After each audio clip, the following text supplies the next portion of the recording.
जो संपूर्ण आपत्तियों का घर है वो है अहंकार। अनित्य अहंकार, मैं आश्रय लेना। अनित्य जितने भी नाशवान पदार्थ हैं उनमें जो मैंपन आरोपित कर लिया वही अहंकार है। सब प्रभु के सिवा जो कुछ है वो सब नाशवान है। आत्मा के सिवा जो कुछ है वो सब भ्रम है और अहंकार इसी में होता है। यदि प्रभु जनित अहम होता है वो बड़ा विशुद्ध निर्मल होता है, वो परम शांतिदायक होता है। जैसे अभिमान जाय जन भोरे, मैं सेवक रघुपति पति मोरे, या अहम ब्रह्मास्मि, ये परम पवित्र अहम है। ये जो नाशवान भोग सामग्री, नाना प्रकार के परिवर्तनशील परिस्थितियां, इनका जो मैं स्वामी बन बैठा, इनका जो अहम कर्ता बन बैठा, भोक्ता बन बैठा, यही हमारे पतन का हेतु है।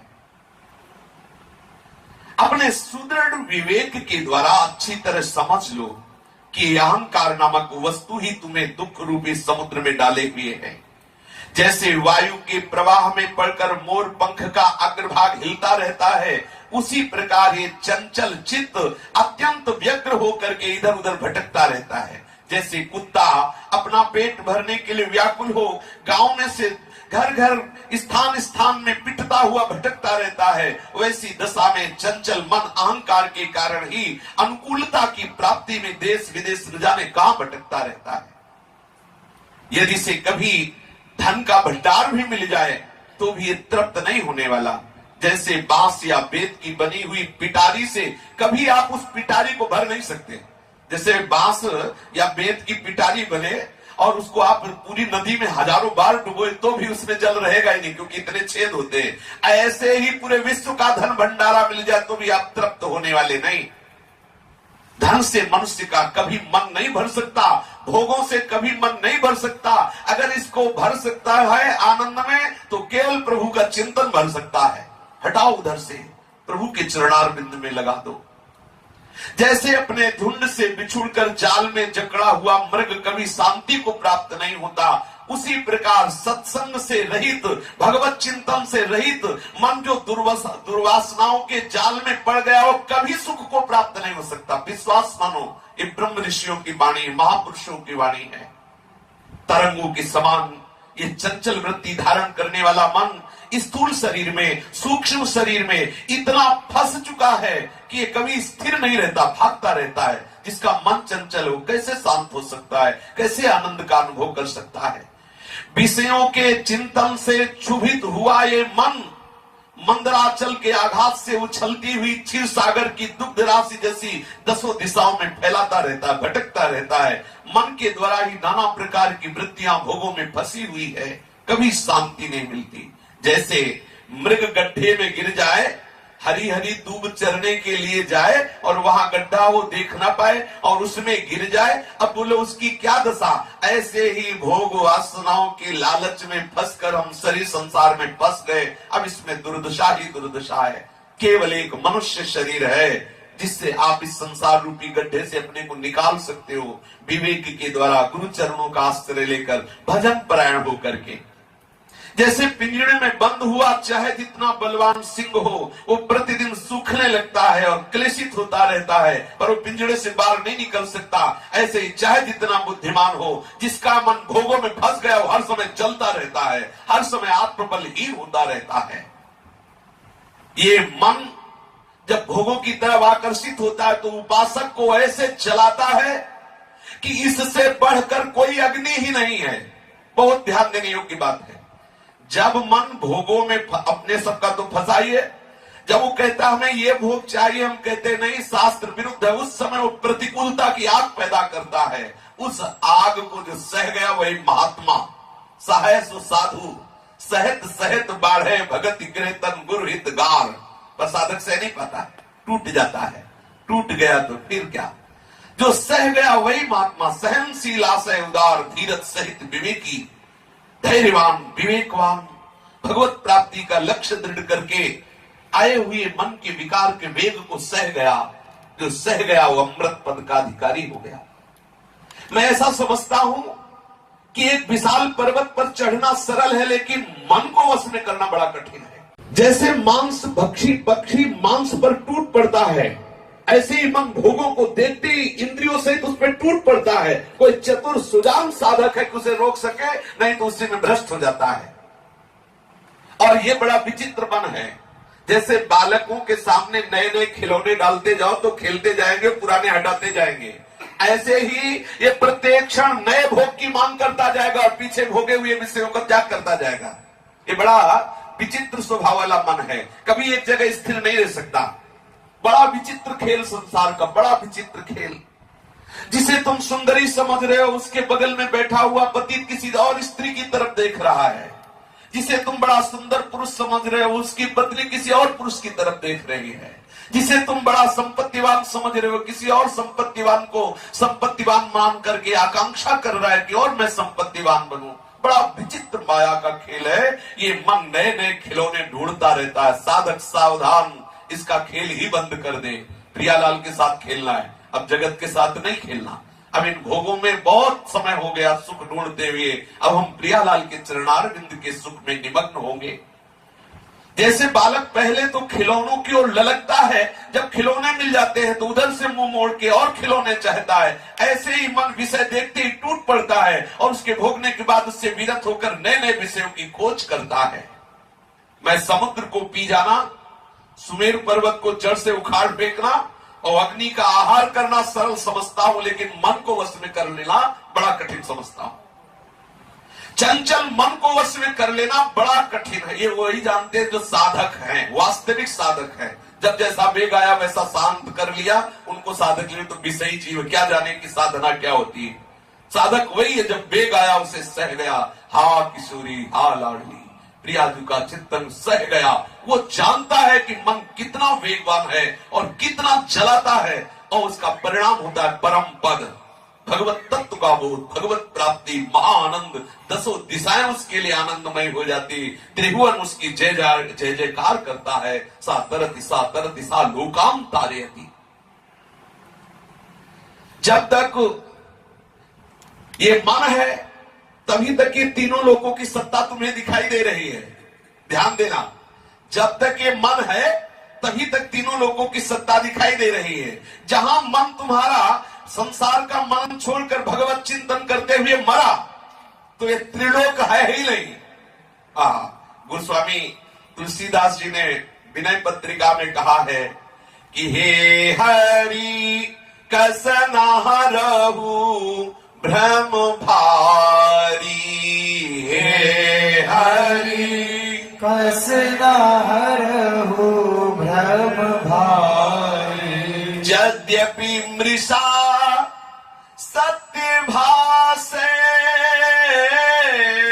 यद्यपि मृषा सत्य भासे। जब लगी नहीं कृपा तुम्हारी, जब लगी नहीं कृपा तुम्हारी। यद्यपि मृषा ये सत्य भासे हरि, यद्यपि मृषा ये सत्य भासे। जब लगी नहीं कृपा तुम्हारी, जब लगी नहीं कृपा तुम्हारी। हे हरि कस नहरहु भ्रम भारी, हे हरि कस नहरहु भ्रम भारी। हे प्राण प्यारे हरि, मेरे संसार को सत्य और सुख रूप मानने के भारी भ्रम को आप दूर कर दीजिए। आप क्यों नहीं दूर करते? ये संसार झूठा है, असत है, लाखों बार सुना है, पर जब तक आपकी कृपा नहीं होगी तब तक ये झूठा संसार सत्य सा भासता रहेगा। तो अपने लोग कह रहे हैं कि हमारे ऊपर प्रभु की कृपा है, आप कह सकते कि नहीं है? बोलो हमें मनुष्य शरीर मिला, कृपा, वृंदावन धाम का सानिध्य मिला, कृपा, और सत्संग मिला, स्पष्ट महाकृपा, स्पष्ट महाकृपा। बड़े भाग पाइब सत्संगा, बिना ही प्रयास होय भव भंगा। जब भगवान की कृपा होती है तो संसार चक्र के नाश करने वाले सत्संग का हमें अनुभव कराया जाता है, हमें समागम कराया जाता है, हमें सत्संग की प्राप्ति कराई जाती है। अंदर से सत्संग अनुभव कराता है, बाहर से संत समागम सत्संग के द्वारा हमारे हृदय में जो विविध प्रकार के बाहरी चिंतन है उनको नष्ट करने की सामर्थ्य देते हैं। बिनु सत्संग विवेक न होई, राम कृपा बिनु सुलभ न सोई। यदि हमें साधु समागम प्राप्त है तो अब ऐसा मत कहना कि हमारे ऊपर प्रभु की कृपा नहीं। प्रभु की कृपा है, थोड़ा आप अपनी कृपा कर लो। जो सत्संग में आप सुन रहे हैं उसका मनन करके गलत दिशा को जाना बंद कर, बहुत कम समय है। सच्ची मानिए, आपका शरीर स्वस्थ है इसलिए आप प्रमाद में हैं। यदि भगवान की कृपा से कैंसर हो जाए तो बात बहुत जल्दी समझ में आ जाए। सही कहते हैं। जब ये पता चलता है ना कि शरीर छूटने वाला है, ये शरीर प्रतिक्षण महान कष्ट देने वाला है, तो अपने आप मनीराम तैयार हो जाते हैं कि आप हमको इस दुख से बचा लो, जो उपाय बताओ। बोले राधे राधे जपो, तो राधे राधे राधे राधे राधे, रात में उठ के राधे राधे राधे राधे। कैसे ही कृपा हो जाए कि शरीर के दुख से बच जाऊं। वो महान भाग्यशाली हैं जो इस शरीर के बंधन से मुक्त होना चाहते हैं। वो महान भाग्यशाली हैं जो संसार के भोगों के आकर्षण से बचना चाहते हैं। पहले सत्संग में सुनते थे कि असाध्य रोग भगवान की कृपा होती, तो हमें लगता था असाध्य रोग भगवान की कैसे कृपा होती। अब समझ में आता है कि बहुत कृपा होती। एक मिनट के लिए चैन नहीं लेता मन, अब मन ही भोगों की तरफ ले जाता। अब मन हमसे भजन करवाता है, भजन करो पता नहीं कब शरीर छूट जाए। एक सेकंड के लिए भी चूक मत करना, ये जन्म बिगड़ न जाए। हम बोले भगवान बड़ी कृपा होगी। ये बेईमान मन अब भोगों की तरफ न जाके आपकी तरफ भाग रहा है। ये असाध्य रोग भजन कराने का बहुत बड़ा कृपा प्रसाद है। ये विपत्तियां, ये प्रतिकूलता भगवत प्राप्ति कराने के लिए बहुत बड़ा खंभ है, जिससे मन को भागने नहीं देंगे। हम अपने अनुभव की बात कह रहे हैं। बड़ी कृपा उनके ऊपर है जिनका लक्ष्य बन गया है शरीर से मुक्त होना, संसार के भोगों से बच जाना, प्रियालाल की प्राप्ति करना। बड़े भाग्यशाली हैं, अहोभाग्य है। नहीं तो 2-4 माला चलाए वही संसार के राग में घूम रहे। आश्चर्य होता है, 50-50 वर्ष हो गए वही गंदी बातें, वही संसारिक बातें, वही राग द्वेष, वही भोग वासना। आग लगे ऐसी भक्ति में जो इतना समय लगने के बाद भी प्रभु प्यारे नहीं लगे। संसार में भोग अच्छा लग रहा है, कैसी साधना, कैसी। यही तो हम अंधविश्वास पर बिल्कुल विश्वास नहीं करते। वही सच्ची भक्ति है जो जगत से वैराग्य कराकर भगवान में अनुराग करा दे, सारे संसार में भगवान का दर्शन करा दे, हमारे अंदर किसी भी विकार का कोई प्रभाव ना पड़े। यही भक्ति का चमत्कार है। हम नहीं मानते अगर भोग सामग्री, अनुकूलता, प्रणाम, नमस्कार ये तो माया है, भक्ति कहां हो सकती है। बड़ा यश हो रहा, बहुत प्रणाम बढ़ रहा, खूब रुपया पैसा आ रहा, खूब भोग सामग्री आ रही और इसमें हमारा मन लग रहा है, ये अकृपा है, ये माया है, ये अविद्या है। सबसे मन हट करके एकमात्र प्रियालाल में लगा रहे, दूसरा कोई ध्यान स्वप्न में भी ना आवे तो माने हमारे ऊपर भक्ति का रंग चढ़ रहा है। हे हरि, यद्यपि मैंने बहुत बार सुना है, बहुत बार समझा है, यद्यपि मृषा, लेकिन सत्य भाषा है। लेकिन संसार सत्य लग रहा है। जब लगी नहीं कृपा तुम्हारी नाथ, जब तक आपकी कृपा नहीं तब तक ये भ्रम बना ही रहेगा। अर्थ अविद्य मान जानिय, अर्थ अविद्य मान जानिय, संस्कृति नहीं जाई गोसाई, संस्कृति नहीं जाई गोसाई, बिन बांधे निज हठ सठ पर बस, बिन बांधे निज हठ सठ पर बस, पर्यो कीर की नाई, पर्यो कीर की नाई, हे हरि कस नारहु भ्रम भारी, हे हरि कस नारहु भ्रम भारी। मैं जानता हूं प्रभु, सुना है सत्संग में ये शरीर, ये धन, ये पुत्र, ये स्त्री, आकर्षण सब धोखा है। ये सत्य नहीं है। किंतु हे मेरे प्रीतम, इतने पर भी ये संसार का आकर्षण पिंड नहीं छोड़ रहा, इससे छुटकारा नहीं मिल रहा है। यद्यपि मुझे कोई पकड़े नहीं है, मैं किसी के द्वारा बंधा नहीं हूं।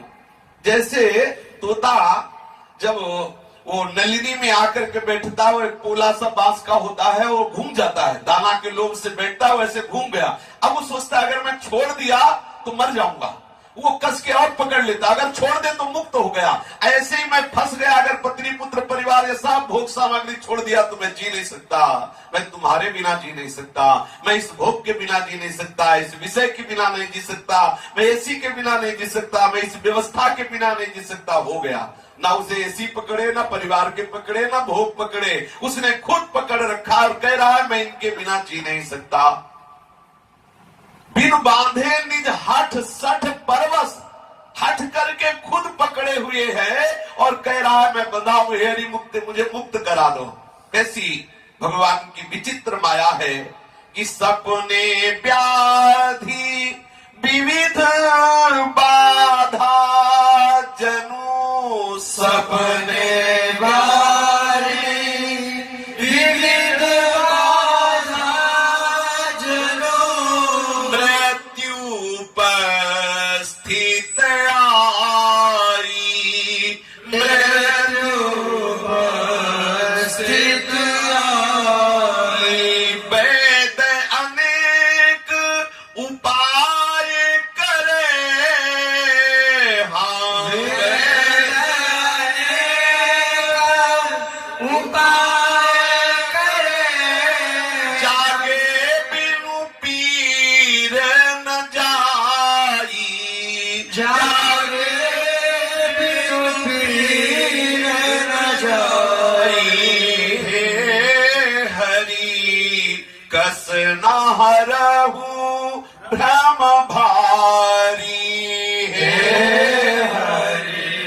कस न हरहु भ्रम भारी। जैसे किसी को स्वप्न में दिखाई दे कि मैं बहुत बड़ा रोग से ग्रसित हो गया और मेरी मृत्यु आ गई, अब मैं मरने जा रहा हूं। अब वो स्वप्न में देख रहा भयंकर रोग से ग्रसित और मृत्यु दशा को प्राप्त है।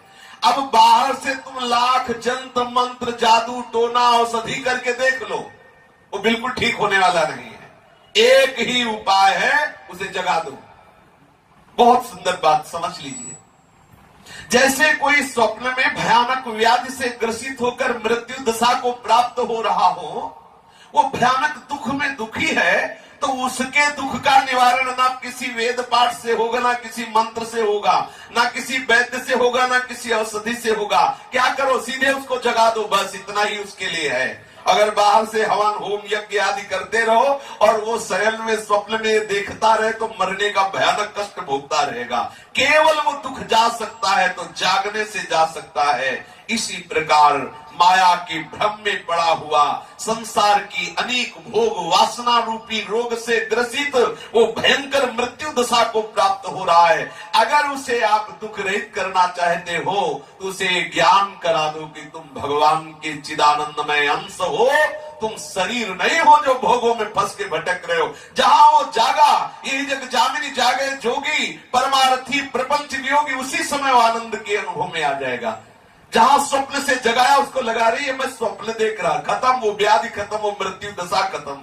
ऐसे ही शरीर राग के कारण भोग वासना में जला रही नाना प्रकार के दुख और मृत्यु आदि भयंकर दुख है। इसके लिए कोई अनुष्ठान चाहे जितना मृत्युंजय जप कर लो, ये अनुष्ठान तुम्हें दुख रहित नहीं कर पाएगा। एक ही बात है, किसी सदगुरु के द्वारा ये पता चल जाए कि हमारा स्वरूप क्या है, ये शरीर संसार का स्वरूप क्या है। अगर ये ज्ञान हो गया तो आप जाग गए। जब जाग गए तब रोना क्या, जब समझ गए फिर क्या सोना। जब माया का आकर्षण आपके हृदय में पड़ रहा था तब आप अविद्या से ग्रसित संसारी पुरुष थे। जब गुरु कृपा हुई, अज्ञान तिमिर का नाश हुआ, ज्ञानांजन का प्रकाश हो गया, फिर आपको दिखाई देगा कि सर्वम खलमिदं ब्रह्मणे नानास्ति किंचन, और वही सर्वम तत्व तुम ही हो। इसमें कोई अंतर नहीं, सारे भय खत्म। या मैं चिदानंद प्रभु का अंश हूं, सहचरी मानो, सखा मानो, जो मानो। इसी भाव से चिदानंद धाम में, चिदानंदमय लीला में प्रवेश पा गए। संसार के महान द्वंद्वों से आप बच गए। केवल जागना आवश्यक है। जाग जाओ। मोह निद्रा बहुत सो चुके, अनंत जन्म बीत गए। अब जागो, सदगुरु की शरण में जाकर सच्चिदानंद स्वरूप का अनुभव करो। वो तुम्हारा ही स्वरूप है। साधना से कोई स्वरूप की प्राप्ति नहीं होती। साधना होती है जो स्वरूप नहीं है उसे अपना मान रखे हो, उसके त्यागने की साधना होती है। जहां उसको त्यागा, बचा स्वरूप अपने आप अनुभव हो जाता है। श्रुति गुरु साधु समृद्धि सम्मत यह, श्रुति गुरु साधु समृद्धि सम्मत दृश्य असत दुखकारी, दृश्य असत दुखकारी देहि बिनु तजे भजे बिनु रघुपति, देहि बिनु तजे भजे बिनु रघुपति, विपति सके कोटारी, विपति सके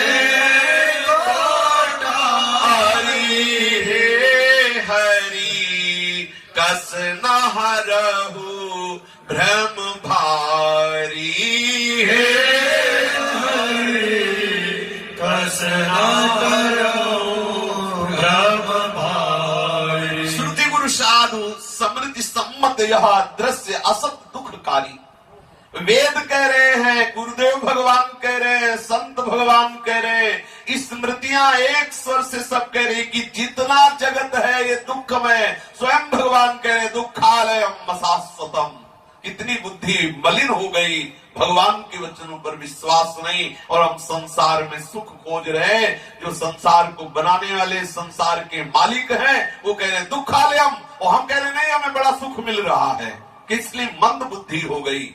वेद, गुरु, संत, भगवान, स्मृतियां सब एक स्वर में कह रहे ये संसार दुखालय है।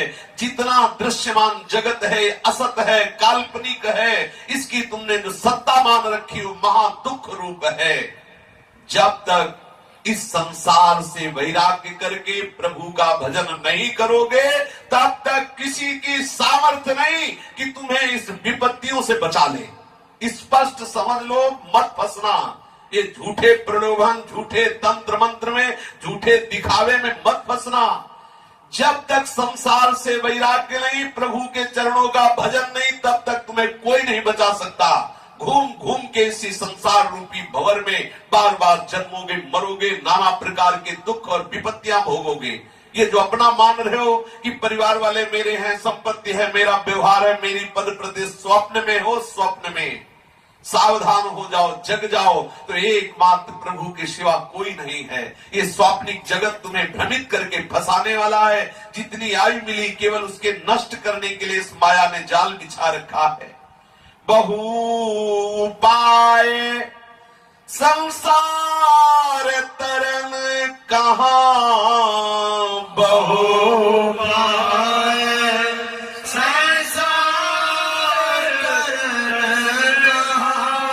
विमल गिरा श्रुति गावे, विमल गिरा श्रुति गावे। तुलसीदास मैं मोर गए बिनु, तुलसीदास मैं मोर गए बिनु, जीव सुख कबहू न पावे, जीव सुख कबहू न पावे। तुलसीदास मैं मोर गए बिनु, जीव सुख कबहू न पावे।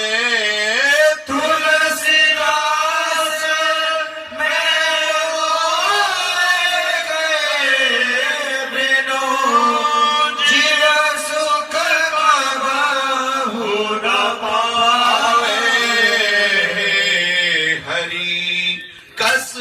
हरहु भ्रम भारी। हे हरि कस न हरऊ भ्रम भारी। वेद पुराण शास्त्र ये सब निर्मल भगवान की वाणी है। इस संसार से पार होने के बहुत उपाय बताते हैं, किंतु ध्यान देने योग्य बात है। गोस्वामी तुलसीदास जी कहते हैं, जब तक ये मैं और मेरा, ये अहमता ममता नहीं मिट जाती, तब तक कभी भी तुम्हारा कल्याण होने वाला नहीं। कभी तुम परमानंद सुख का ये ध्रुव सत्य बात है, परम ध्रुव सत्य बात है। झूठे कोई आशीर्वाद दे मत मानना।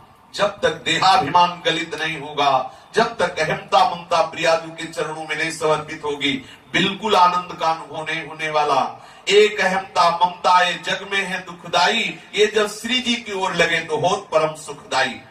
ध्यान देने योग्य बात है, यदि अहमता ममता को आप मिटाना चाहते हो, प्रभु के चरणों में लगाना चाहते हो, तो भोग भावनया याति बंधो दाढ़ वस्तु जहा तयोपशांतया याति बंधो जगती तानवम। जो जो तुम्हारे हृदय में भोग वासना जागृत हो, जो जो भोग वासना तुम्हें आकर्षित करे, तुम उसी भोग वासना का त्याग कर दो, तुम जीवन मुक्त हो जाओगे। ध्यान देने योग्य बात है। आवश्यकता और भोग वासना में अंतर है। आवश्यकता भूख इस शरीर की मिटाने की है। आचार्यों ने कहा, क्षुध व्याधि चिकित्सता, क्षुधा रूपी व्याधि की चिकित्सा करो। भूख लगे वो मांग खाऊंगो, गिनो न सांझ सवेरो, ब्रजवासिन के भूख टूकर घर घर छाछ महेरो। जिससे हमारा उदर पोषण हो जाए, इसने कहा क्षुध व्याधि चिकित्सता। जैसे रोग की औषधि के द्वारा हम चिकित्सा करते हैं, ऐसे ही हमें भूख रूपी रोग की निवृत्ति के लिए भिक्षान्न से औषधि स्वरूप सेवन करना है। ऐसा ना हो कि मतलब अपच होने लगे, भजन छूटने लगे और नाना प्रकार की वासनाएं बढ़ने लगे। उचित भोजन, ये अनुभव की बात है।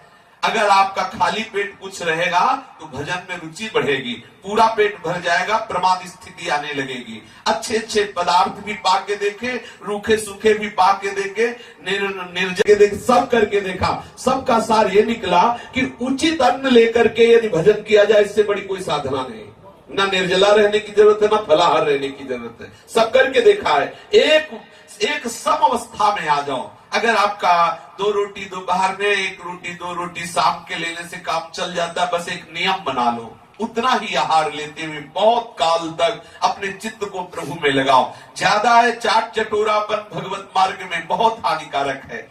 उदर पोषण के लिए भिक्षान्न या जो सदगृहस्थ जन है, सत कमाई के द्वारा कमाया हुआ सात्विकम और साधारण वस्त्र जो अपनी दिनचर्या में अति आवश्यक है, वो प्रभु सबको दे रहे हैं। बिल्कुल पक्का ये विश्वास है, पूरा जीवन हो गया। जितनी अति आवश्यक वस्तुएं थी, कभी घाटा नहीं पड़ा। कभी ऐसा नहीं हुआ कि अब वस्त्र नहीं है, कभी ऐसा नहीं हुआ कि प्राण निकलने वाले, जल कैसे मिले, पानी कैसे, ऐसा नहीं। जब जहां अति आवश्यक हुआ, प्रभु ने वो दे दिया। और भोगों की वासना जो है, उसके त्याग की बात कही गई है। जो जो भोग वासना आपके हृदय में प्रकट हो, भोग भावनाया याति बंधो दार्ढ़ वस्तु जहा। यदि आप भोग भावना से युक्त हो रहे हैं, जो जो इच्छा हो रही वो भोग रहे हैं, तो संसार में सत्य भाव हो रहा, आपका बंधन दृढ़ हो रहा है। यदि जो भोग वासना आवे, भगवत चरणों का बल लेकर उसी का त्याग कर दो, तो आप जीवन मुक्त महात्मा हो गए। जिसको भगवत प्राप्ति हो जाती है, उसके मन का अवश्य लक्षण हो जाता है कि त्रिभुवन का कोई भी भोग उसे रुचिकर नहीं जान पड़ता। ये लक्षण है। कोई भी भोग उसे रुचिकर नहीं, कोई भी भोग उसके हृदय को आकर्षित नहीं कर सकता जिसे भगवत प्राप्ति हो गई। कोई भी भोग, भगवत प्राप्ति की योग्यता आने के पहले ही स्थिति आ जाती है। ब्रह्मादि के भोग सब विषम लागता ही, नारायण ब्रज चंद की लगन लगी है जाए। वो विष के समान संसार के भोग लगने लगते हैं। भोग वासना के क्षय का ही नाम मुक्त है, मुक्तावस्था है। कोई भी भोग वासना आपको आकर्षित नहीं कर पा रही, आप मुक्त हैं। प्रेमी तो इसके आगे की बात है। कोई ये ना कह दे कि हमें ज्ञान और मोक्ष से मतलब क्या, हम तो प्रेमी। प्रेमी का मतलब शरीर राग नहीं, प्रेमी का मतलब इंद्रियों की तृप्ति नहीं, अरे प्रेमी तो मोक्ष से भी वैराग्य धारण करता है। अभी समझा क्या प्रेमी किसे कहते हैं? या हम सहचरी तुम गोपी और ना जाने कौन कौन सी लीला भगवान हो रही है। वास्तविक सिद्धांत से चलोगे तो संसार से वैराग्य, शरीर से वैराग्य होकर के जो स्वरूप का एक खेल है, जो सहचरी या सखा या गोपी का खेल है, वो स्वरूप से खेल है, वो देह खेल नहीं है, वो चिदानंद खेल है। अगर देह भाव में आकर्षण, स्त्री पुरुष का आकर्षण है, वो दुराचारी न सखी है न सखा है, न गोपी है न गोपा है, वो सब प्रपंच है। बिल्कुल, ये बिल्कुल मत मानना ये सब एक देखा यहां तक चूड़ियां और लाली लिपस्टिक और इधर, ये सब नहीं। कोई गोपी का ऐसा स्वरूप नहीं, चिदानंद स्वरूप है गोपी का, चिदानंद स्वरूप सहचरी का है। परम वैराग्य सन्यासियों की गुरु है गोपीजन। परमहंस श्री सुखदेव जी जैसे महापुरुष उनका यश गान कर रहे हैं। गोपी कोई विषय स्त्री है क्या? गोपी गोप भाव ये क्या कोई सांसारिक देह भाव है क्या? जो शरीर भाव से स्थूल सूक्ष्म कारण शरीर से ऊपर उठकर स्वरूप स्थिति में है, वो महापुरुष भी वंदना करता है गोपी की। वो है गोपी प्रेम की धरा, प्रेम की ऐसी स्थिति है गोपी। ये सांसारिक प्रपंचिक व्यवहारिक ये गोपी भाव में नहीं है, ये संसार का खेल नहीं है। एक दूसरे लाली लिपस्टिक लगा के बोले चलो हम गोपी हो गए तुम गोप हो गए, चलता है, बोले चलता है तो नरक भी चलता है, वहां भी जाना पड़ेगा। शरीर राग नष्ट किए बिना कोई भी साधक नहीं है, किसी भी मार्ग का साधक नहीं है। सब साधकों का पहला कर्तव्य है स्थूल शरीर के राग का नाश। किसी भी भोग का कोई भी प्रभाव आपके ऊपर ना पड़े तो मानना कि आप साधना में चल रहे, तभी शांत भाव आएगा। इसके ऊपर दास्य सख्य वात्सल्य कांता भाव आदि है। जिसकी दृष्टि भोगों में सुख बुद्धि करती है वो कदापि तत्वज्ञ नहीं हो सकता। जिसने जानने योग्य वस्तु को जान लिया है, उस महात्मा का लक्षण है कि कितना भी भोग विलास सामग्री के बीच में बैठा हो, उसके लिए जैसा स्मशान तैसा हो भोग सामग्री, समलोष्टास्व कांचना। बिल्कुल ये स्थिति होगी। जैसे मरुभूमि में कभी लता नहीं जग सकती, ऐसे उस महात्मा के हृदय में कभी विषय भोग की इच्छा नहीं हो सकती। जिसको तत्व ज्ञान हो सका है, जिसको भगवत प्राप्ति हो गई, जिसने जानने योग्य तत्व को जान लिया है, जिसने पाने योग्य आनंद को पा लिया है, उसको ब्रह्मादि के भोग भी आकर्षित नहीं कर सकते। उसके स्वभाव में वैराग्य होता है। हमें सच्चे महात्मा बनना है, सच्चे उपासक बनना है, सच्ची श्री जी की शरणागति स्वीकार करनी है। जितने कदम चलो सच्चे बन करके चलो। इस संसार का राग त्यागना ही भगवत भक्ति का मुख्य उद्देश्य है। जहां ये राग त्यागा तो बचा अनुराग। वो चाहे आत्मरति बोलो चाहे कृष्ण रति बोलो, एक ही बात है।